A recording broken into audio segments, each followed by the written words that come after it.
Go for it. All right, welcome to the first ever DFO Show. I'm Brock Seguin, editor-in-chief of dailyfaceoff.com, and Dylan Berthiaume, associate editor of dailyfaceoff.com. So this is very similar to what we did last year with Josh Harris on YouTube every day, bringing you DFS updates, picks, breaking down all the games. Me and Dylan are going to be doing that this year. Most times from here on out, it'll be on Facebook Live. We are going to be doing this Monday through Friday every single week. Usually around 3:30, 4:30 we'll go live after all the morning skates have wrapped up, after we've done all of our day-to-day activities. We're going to jump on Facebook Live, talk about the games. The NHL's back, man. Yep. Here we go. We got a 4-game slate. Long off-season. Oh, yeah. Preseason was way too long. Saw a lot of big injuries, unfortunately. Yeah. But the NHL's back. So let's get right into the first 4-game slate of the year. Starting in Toronto, we've got the Maple Leafs hosting the Montreal Canadiens. Obviously, a lot has been made about the Maple Leafs this year, coming into the season as Stanley Cup favorites, or one of the favorites to win the Stanley Cup. Yeah. A lot of eyes on John Tavares here. The Montreal Canadiens are on the complete opposite end of the spectrum. True. They pretty much got rid of everybody. Yep. Not too many good trades in the last couple of years here. Pacioretty's gone. Galchenyuk's gone. They're without their captain, Shea Weber. Yeah, newly named captain. Expected to be out for 3 to 4 months. 5 months, maybe. Yeah. He's gone for a long time. Yeah. We don't have to worry about talking about Shea Weber on the show for many months. But let's get right into it. Obviously, looking at this game, big favorites the Maple Leafs are. The most lopsided matchup on the slate, for sure. For sure. So let's start with John Tavares, obviously. He's going to be playing on the top line with Zach Hyman and Mitch Marner. If you're looking to full stack that lineup, you're looking at $18,200. Tavares comes in at $7,400. Marner at $6,000. They're the two obvious. You'd rather have them over Hyman, but if you is this a line that you're looking at full stacking? Just because I think Marner and Tavares are going to be they're going to be pretty chalky tomorrow night. Yeah. They're going to be... Everyone's going to want a piece of Tavares' first game in Toronto. So Hyman, I think you play Hyman and you hope he scores a goal, really, and it just helps you separate yourself from the pack of people who either power play stacked the Leafs or just went with Marner and Tavares. So personally, I think if you're playing Marner and Tavares, you have to give yourself Hyman to kind of differentiate from the chalk a little bit. $18,200, pretty expensive. $4,800, probably more than what Hyman was running with for most of last season. Playing with Matthews and Nylander. So he was about half a point a game last year, probably what you could expect. But like we said, it's a very good matchup for the Maple Leafs. They're at home. You got to imagine Tavares and Marner. Ready to go off. Ready to start the new season with a bang, for sure. Yeah. They're going to see a mix of Montreal's top 9. Probably not the first line of Gallagher, Tatar, and Deneau. Got to imagine Kadri. Top line. Remember, that's the top line of Montreal. Well, you got to imagine the Kadri line, which was used mostly in a shutdown role. Yeah, you got to imagine they'll see the Gallagher line, which would leave mostly lines 2 and 3 for the Tavares, which is the you're going to be Kotkaniemi. Yeah, you're going to be seeing Matthews and Tavares getting favorable matchups pretty much all night long. I mean, whether you see. Thomas Plekanec could maybe step in against one of these lines. We saw him do a pretty decent job for the Leafs last year in the playoffs against the Bergeron line. Yeah, so but we also saw him do a terrible job for the last 15 games of the regular season. Exactly. So, I mean, it's not... Definitely, I'm not worried about playing anybody against Thomas Plekanec at this point. Yeah, Deneau is definitely like the most competent two-way center that they have. And like I said, it looks like Kadri's going to be up against that line. So they should just have the run of the mill with the rest of the Canadians, you think? Yeah, I think so. Like we said, it's going to be pretty chalky, but it'll probably be worth it in the end. It's the most lopsided matchup on the slate. And then you can look at doing a power play stack if you want to give yourself, even more differentiation from the rest of the Tavares and Marner stacks out there. You mentioned William Nylander a minute ago. Yep. Obviously, he has not signed as of we recording this video here. So it looks like right now Tyler Ennis, surprisingly, will slot in on that second line with Patrick Marleau and Austin Matthews. Yeah. Is this a line that you have a little bit more interest in than the top line, or if you're going to pick a line, it's Toronto 1 in this situation, or I should say 1A? I think so too. I think so for a number of reasons. Obviously, Ennis being there is the weak link in the Maple Leafs top 6. It would look a lot better with Nylander on that wing for sure. Yeah, and Marleau doesn't rack up a ton of shots at this point in his career or assists, so you're basically banking on a goal from Marleau. Whereas Matthews made him and Nylander were a terrific pair to stack, I guess, last year, but Matthews was a formidable play in his own right. He does a lot of offense on his own. Just shoots the puck. Yeah, all day long. There's plenty of times last year where he finished the night with 7-8 fantasy points and no one else on his line had more than 3, right? So I think if anything, you should be looking at adding Matthews to the Marner-Tavares stack and really giving yourself a nice power play stack there at the Maple Leafs. You can look at adding Morgan Rielly as well, but then it starts to get pretty expensive. If you look at their power play stack, which is their top power plays, Austin Matthews, Mitch Marner, John Tavares, Nazem Kadri, and Morgan Rielly, you're looking at $31,300 for the 5 of them. But on a short slate like this, that's something that me and you, I know, are big fans of doing is a power play stack or really stacking up, 5 or 6 guys on one team. Right. It doesn't leave you a lot of money left over to fill out the rest of your lineup, but against a terrible Montreal team, stacking Toronto 1 might be the option. And we know there are some pretty decent punts out there. You got Grzelcyk on defense for the Bruins, who's going at $3,300 tomorrow. Manson for the Ducks, $3,300.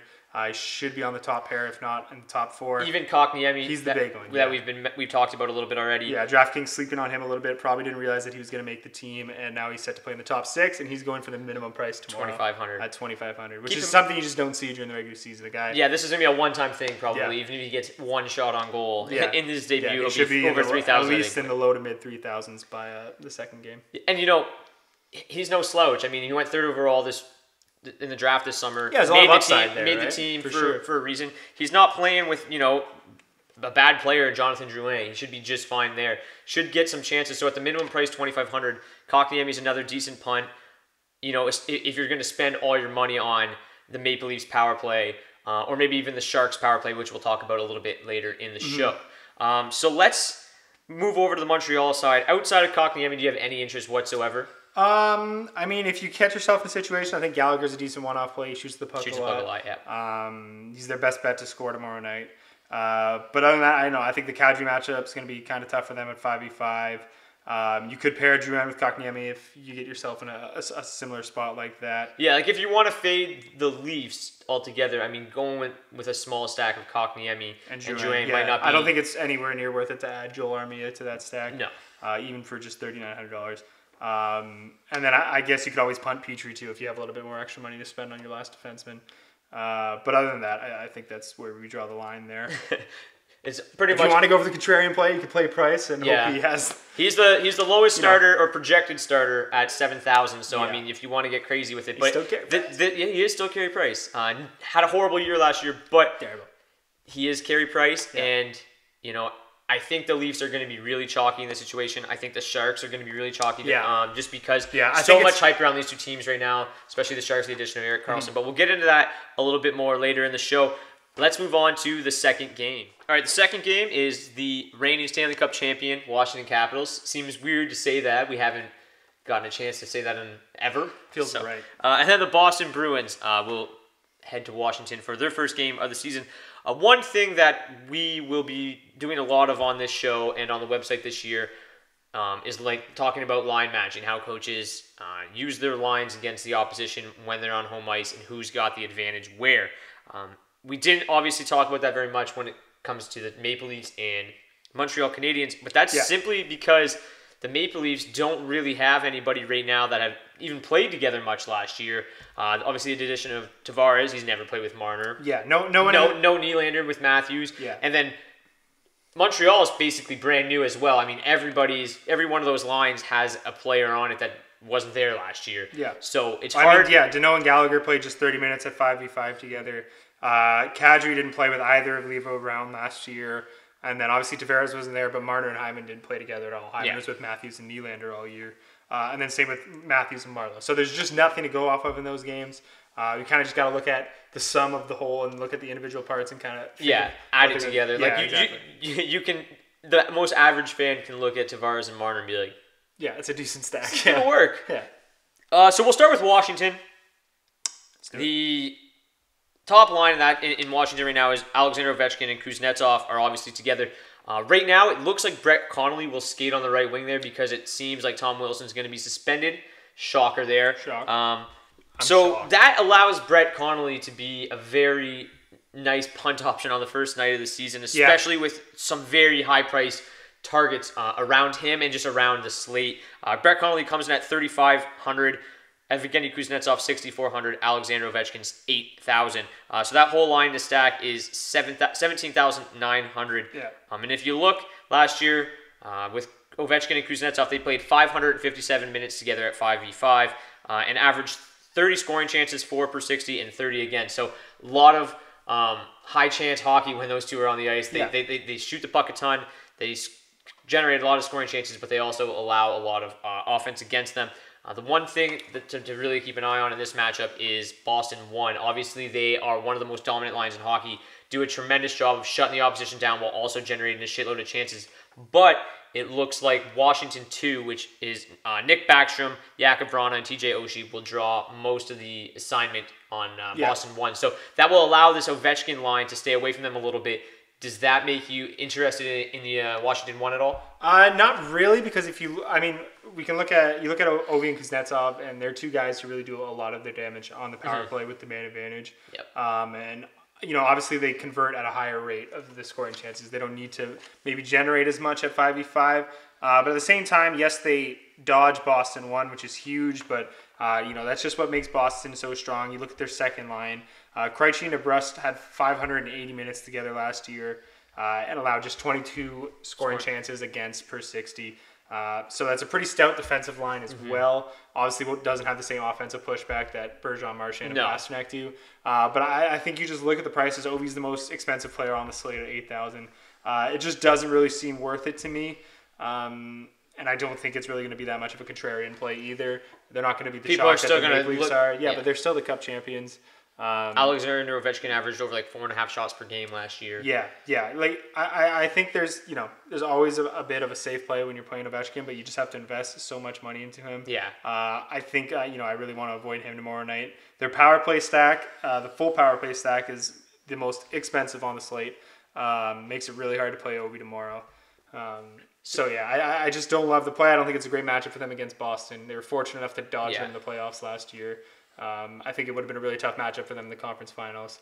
But yeah. So do you have any interest in Connolly at all as a punt, though? I think so. Because you still like the Ovi's line chances at getting still the getting across. some scoring chances, obviously. Yeah, but they just don't have the upside in that matchup as some of the other, our top options. For there's a lot more lopsided matchups than they have in Washington. So do you have any interest in Boston at all? I mean, obviously that top line of Marchand, Bergeron, Pastrnak, all over 6,000 each, but to stack that top line as a whole, 19,700. So it's pretty expensive. It's actually pretty cheap for them because normally... Well, it's going to be cheap from where we're going to see them throughout the season. But I mean, on this slate, it's still one of the more expensive stacks, and as it should be. Yeah. I just think, they're such kind of a reliable pick. You can never really go wrong with Boston 1. They just dominate game in and game out. Yeah, but they will see the Backstrom line at 5v5.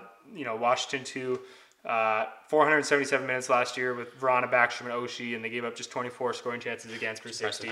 But, the Boston 1 is just a whole nother beast. They're the best line in hockey. 33 scoring chances per 60 for them. Yeah, so I still think I like them a lot. I feel like they're going to go a little bit under the radar, which, they almost never do. It's crazy to think that they'll go under the radar a little bit at probably their lowest price point that we're going to see them at all season. So you might... That's essentially where, I guess, the point to play them comes from. Yeah. That's what they have going in their favor. We're going to see probably all three of these guys well over 7,000 in the coming weeks. Yes. Like Pastrnak alone, even if you want a one-off Pastrnak at 6,200, that's is a great so much value. Even Marchand too, 6,700 is lower than what we saw him at for pretty much all last year. Bergeron's more par for the course at 6,800. Yeah. But anytime you can stack all three of them for under 20,000 on DraftKings, just doesn't happen very often. I think it's worth considering at the very least.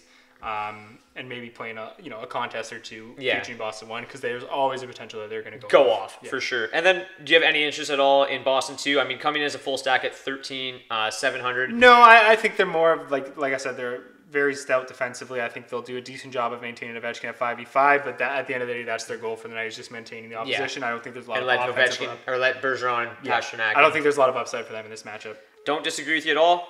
Moving on, let's go out west now for the late slate. Yep. We got Vancouver, Calgary. Vancouver bringing in a rookie this year, Elias Pettersson. He steps in for the retired Sedin twins. It's a change into the guard here in Vancouver. Yeah. They've got some decent pieces, but they've also got some terrible pieces. I think that Calgary is going to be a little bit chalky in this matchup too. because obviously Montreal and Vancouver are the two worst teams on this slate. Yeah. And I think people are going to target them quite a bit. So let's start with Calgary. Obviously, Gaudreau, Monahan, they get a new running mate this year. Elias Lindholm, who comes in at 4,800, will start on the right wing there after being acquired in the Dougie Hamilton trade this offseason. Any interest in Calgary 1 against Vancouver? I do like Calgary 1 a lot. I think the price is right here. The price is right. And Bob Barker. Normally, I would agree that they would be one of the more chalkier plays on a slate like this, given the matchup. But I just think with San Jose and all the changes they've made and the Leafs, I think a lot of people are going to want to play San Jose and Toronto. And I think they're going to be more, or I guess chalkier more so than Calgary 1. But just 17,100 for the full stack on DraftKings, 6,400 for Gaudreau, just 5,900 for Monahan.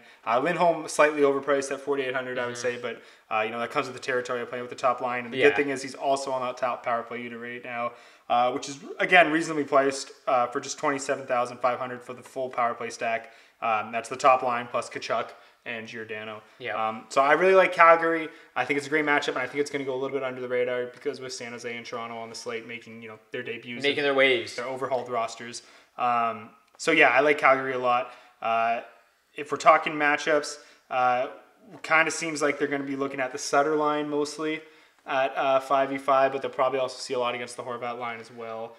Just because I think Travis Green, he's not one really for line matching, but whenever these two played last year, he made sure to get the Horvat-Besser line away from Backlund, Tkachuk, and Frolik, who are just so good at that's the one thing we're going to see is we're going to see Vancouver 1 not playing any minutes against Calgary 2, which is one of the best shutdown lines in hockey. So I think by default it kind of opens up a lot of Monahan versus Horvat matchup at 5v5, which is not the worst thing at all. For Calgary 1, when you look at it, in 336 minutes last year, Barchi, Horvat, and Besser averaged 29 square chances against per 60. Not super high, but high enough where you feel good about playing a team like Calgary. You can target or him a line for sure. like Calgary 1. The one thing, too, is Sutter is a competent shutdown center in his own right. Yep. But right now, if you look at their lack of depth on the wing right now, I mean, like he could be playing with a guy like Tyler Mott tomorrow, which really opens things up, even if Gaudreau and Monahan do have to play against that Sutter line. It doesn't really scare me. It's not like they're going up against the Sedin twins, who are pretty decent at limiting scoring chances against, even later in their careers. I just think that if you look at Gaudreau at only 6,400, Monahan at 5,900, there's just so much value to be had there against a bad team. Yeah. I mean, Jakob Markstrom does not do a very good job of keeping the puck out of his own net. It's about league average, right? Yeah. Right around a 910, 915 save percentage. They don't have a very good blue line. I mean, Edler and Tanev, they're fine. Yeah. They've, Troy Stecher, however you want to say it, he's stepped up. He's decent. But, there's just not a lot to like about Vancouver right now. And at that price point, like you said, a full stack of just 17,100. Yeah. A lot of value to be had in Calgary. I, for one, am a big Horvat and Besser fan. And I will probably play them a lot this year throughout the season. I don't really like this spot for them against Calgary. I think that Calgary obviously, overhauled their defense a little bit this offseason, but they're still one of the best blue lines in hockey. Yeah. And just by, price comparison, they're only 500 less to play or to stack the full line than the Calgary 1. Yeah. I think Horvat and Besser just a little bit too expensive at 57 and 6,300 in this matchup. Horvat especially. I think there's going to be plenty of nights or days when we come and do this show where we're going to be like, I really like playing Horvat and Besser, but tonight is just not one of those nights. Yeah. Do you like pairing Giordano as one of your defensemen with this Calgary 1, getting that power play 1 exposure? For sure. He's a little bit more expensive, but again, with the price of Calgary 1, you can really afford to do that, especially if you pick up on some of those punts that we mentioned earlier. So yeah, I like Giordano a lot. Obviously more so than Brody. Yeah. If you're going to play a defenseman with Calgary 1, I think you need to find a way to make Giordano work just because he has that power play correlation. The one thing, too, with Giordano is he's a guy that will block a lot of shots, and he'll kind of just pick up those odd points throughout. 25 minutes a night. He'll pick up those odd points throughout the game, and he always has the ability to put up points, and there's obviously a lot to like about him. Always a solid defenseman when it comes to DraftKings, FanDuel, whatever you're playing. So let's move on to the next game. Final game of the night, San Jose Sharks, Anaheim Ducks. Yeah. Let's start with San Jose. Obviously, we've seen a lot of people talking about how they're going to go to the finals this year, how they're Stanley Cup favorites. They're chokers. Seems every single year. Is it finally the year? Maybe, but it starts with game 1, and that's what we're here to talk about. Adding Erik Karlsson with Brent Burns. They're the two most expensive D-men on this slate. Let's just start right there. What do you like them? Do you want to play them? Do you want to pair them with one of these other top two lines in San Jose tonight? I think if you're talking about playing both of them, one of the two, just either one. Do you have interest in one or both? I think if you want to pick interest in one over the other, it would be Burns over Karlsson, simply because he just racks up the shots. So many shots. And he's barely priced any higher. I think it's 7,100. 7,100 to 6,900. Yeah. So, but I do think we were playing around with it earlier. There is room to play both of them on a power play stack. And even potentially a 6-man stack if you throw in Timo Meier, who's on the first line to play with that power play stack. And it's pretty doable because, the full power play stack is expensive. It's right around 31,000, but it is less than the Capitals and the Maple Leafs, which is, interesting to say the least when you have Burns and Karlsson on there. A lot of that stems from Joe Thornton brings it down a bit because he's going to get maybe half a shot tomorrow. It's not even possible, but he's going to do it because he shoots that little. But he could pick up 3 assists, right? But maybe he just shaved his beard. Yeah. He's a whole new guy. Maybe he goes back and he likes to shoot the puck. Probably gains a step, right? Yeah. He's definitely going to be a little bit quicker. Way more aerodynamic. Yeah, absolutely. Than he ever was. But you're right. He could pick up 3 assists for fun, even with no shots on goal. Yeah. I think that this is my favorite play of the night. I love the power play stack of San Jose, or the Josh stack if you want to call it, and adding Timo Meier into the mix. Meier's a guy that we've been talking about on the DFO podcast all summer long, all fall. Over 200 shots last year, loves to shoot the puck. Now he's in a best situation he's ever played in with a playmaker like Joe Thornton and a stud like Joe Pavelski on that top line. The one guy that falls out of favor here a little bit, which is shocking after the contract he just signed, is Evander Kane. Yeah. Another one of your personal favorites who was so dominant with Pavelski last year. But they want to play Pavelski on the wing, Thornton down the middle, and now Timo Meier is going to reap those benefits. So if you look, now you've got Couture, Thornton, Pavelski, Karlsson, Burns on the top power play. That's disgusting. Yeah. Just every single one of those guys is outstanding. And then you add Meier to complete the 6-man stack. I think this is my favorite play of the night. Yeah. Just because it's the first night of the year and there's so many punts out there. I mean, like you said, with Torrey Krug out, Matt Grzelcyk at 3,300 is going to play in the top power play in Boston. Josh Manson's a guy that just, a do-it-all defenseman, plays a ton of minutes, blocks a ton of shots. He's just going to pick up his fair share of points, but he also is fairly offensive as well. The kid on Calgary, too.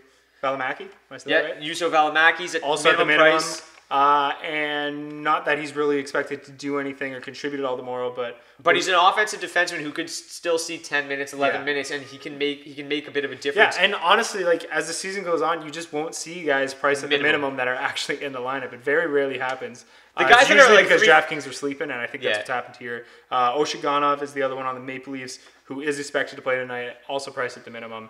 If we're talking about those 3 guys, obviously like Kotkaniemi the most, playing in the top 6. Yeah. But there are some really cheap punt options available, which is probably a route you'll have to take if you are looking at a power play stack of San Jose. The other thing is you'll have to play one of the cheaper goalies too. Yes. And it almost pretty much locks you into Mike Smith. Because we talked about how we like John Gibson as our cheap play of the night, but obviously if you're stacking the San Jose power play, you don't want to play the opposing. And I honestly love John Gibson. The more I think about it, the more nervous I get about playing Gibson on Wednesday because... Well, if he has a good game, we talked about it, he could put up 4 or 5 points in a loss, right? Yes, for sure. Still hit value for the 7,000 that he's, The only thing that worries me is Anaheim is so banged up, and there's so much hype around the San Jose team that they might just come in and blow up. It's true, but they still have their top 4 intact, which is really the strength of the team. For sure. It's just, now they lost Andre Cash tonight, or this afternoon as well. Now that, no Corey Perry, no Cash, no Kessler. Yeah. Patrick Eaves is still out, but that's whatever. So they have Getzlaf, they have Enrique, they have their top 2 centers to kind of deal with the top lines, right? So I'm with you. I love San Jose. I think they're a great play, but I think if you're doing it, you got to go all out and you got to stack the power play because they're going to be pretty chalky, but there won't be a lot of lineups. You got to differentiate somewhere else. Yeah, there won't be a lot of lineups that have both Karlsson and Burns in them. Just too expensive. And obviously with that strong of a power play, it could end up really paying off. But John Gibson's been the best goalie in the league the last 3 seasons in terms of save percentage. Yep. And you're not worried about health right now, like a season-long league. And he's going to get a lot of work tomorrow, right? Yep. So if you're looking for, if your GPP plays, I think Gibson's got to be right at the top of the list tomorrow. Yep. But then, you can't really play him if you're stacking the San Jose power play. So only if you're left more to go with Mike Smith. Yeah. So let's shift over to Anaheim here for a minute. Obviously, no Corey Perry, so Troy Terry. Not to be confused with Corey Perry. Similar sounding names, so they just slid him right in there. See if nobody noticed. He's going to play on the top line, 4,400 with Ricard Rakell and Ryan Getzlaf. Yeah. In 713 5v5 minutes with Rakell and Getzlaf last year, 54.5 Corsi for, and averaged just under 31 scoring chances per 60, while only giving up 24 scoring chances per 60. Do you have any interest in, if you're going to fade the Sharks, do you have interest in this, in what looks like a very dominant, but also fairly underpriced Ducks top line? Yeah. They come in at just 15,400. You got Rakell at 57 and Getzlaf at 53. Yeah. If you're going to fade the Sharks, are the Ducks somebody that you like in this spot? Yeah, I think so. I think it's going to end up being a pretty contrarian play tomorrow. You got to expect that's going to be going against the Chalk, even for the price. Mm-hmm. I think Rakell in himself is he's a great value at 5,700. That's really low for him considering how much he shoots the puck and how often he scores goals. He had 34 goals last season. But yeah, I really like that line. Obviously, it's Troy Terry's a pretty good offensive player, and at juniors too, he could add a little bit to that mix. Yeah, it's nice to have the full stack. I think 4,400 feels a little pricey for me for him. He's obviously totally unproven. But it's a great spot to start in, absolutely, right besides Getzlaf. And Rakell doesn't get any better on the Ducks roster. So yeah, I think it's definitely something to consider, especially in GPPs, the big multi-entry contest tomorrow night. I think you could really be going against the Chalk with the Anaheim one. If you're gonna fade, we think the Chalk will be the Leafs and the Sharks, and if you're gonna fade both of them, if you go back to the Calgary game now too, you can build a pretty nice lineup if you go with what looks like an underpriced Calgary one with an underpriced Anaheim one. It gives you some options to pay up for a goalie if you feel like you want to do that, or pay up for some defensemen instead of punting with a Grisslick or a Manson. No, for sure. I mean, if you could look at those two lines, you combine them, that's 32,500. Yep. So that leaves you 17,500 to fill in your goalie and the last two spots. Yep. So that's a lot of money to play with. You're probably looking at, if you spend a little more on the goalie, then you can still look at 4,500 a piece for those last two spots. So you can get pretty creative there. I do think there's a lot of room to play with it for sure. And that's one way to definitely avoid the Chalk and still maybe have a really successful lineup. The Sharks are not always. They have we can't really say what we expect from the Sharks because we have no idea what it's going to look like. True. But I think we know it's coming from Vancouver, and Calgary should be able to feast on that team. Yeah. And if Anaheim can just pop a couple goals with that talented top line, they could be make for a nice play. But so that is the Daily Fantasy Show, DFO Show. That's it. It's the first one. Just a 4-game slate.